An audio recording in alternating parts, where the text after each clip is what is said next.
Hey guys, I'm Wild Willie. Welcome to another edition of Wild Willie's Wild Outdoors. Well, sort of. Haven't been around for a while doing any videos. I've been out too busy getting married. I guess that's the biggest wild adventure I've had in a long time. Anyways, what I wanted to go over here with you is you'll see here I went out the other day and I bought for the home, nothing special. It's a 600 watt power pack. And I got a few of these things and some other stuff kicking around in case I need some backup power. But the beauty of this thing is I bought a 30 watt solar panel to go with it.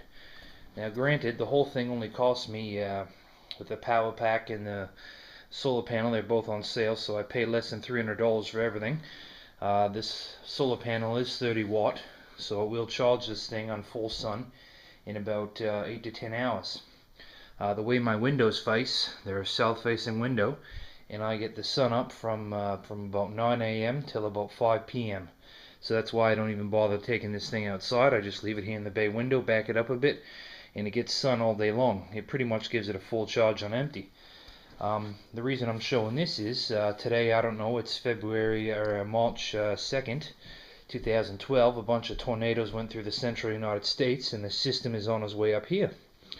In about 6 hours, we're expected to get some thunderstorms and some wind gusts up over 100 kilometers an hour, over 60 miles an hour.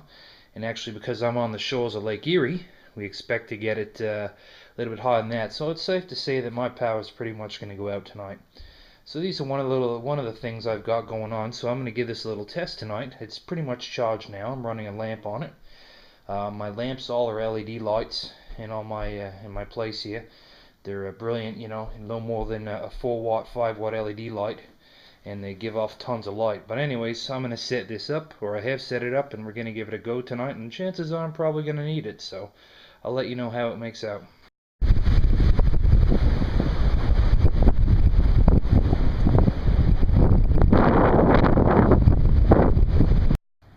Well, it's 10 o'clock, 2 hours to go. Not a ripple on the pond out back here that I can see. Should have brought a flashlight with me. It's dark. The wind's just starting to pick up now.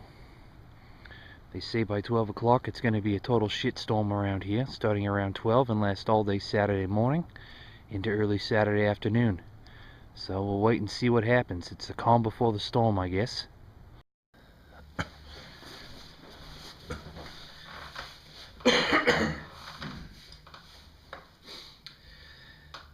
Well, it's 2 o'clock in the morning, and the power went out.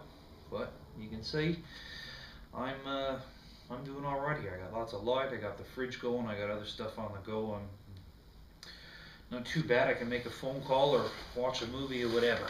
But when a situation like this happens, you know there's a good chance the power's going to go out, whether it be via a thunderstorm or windstorm like tonight.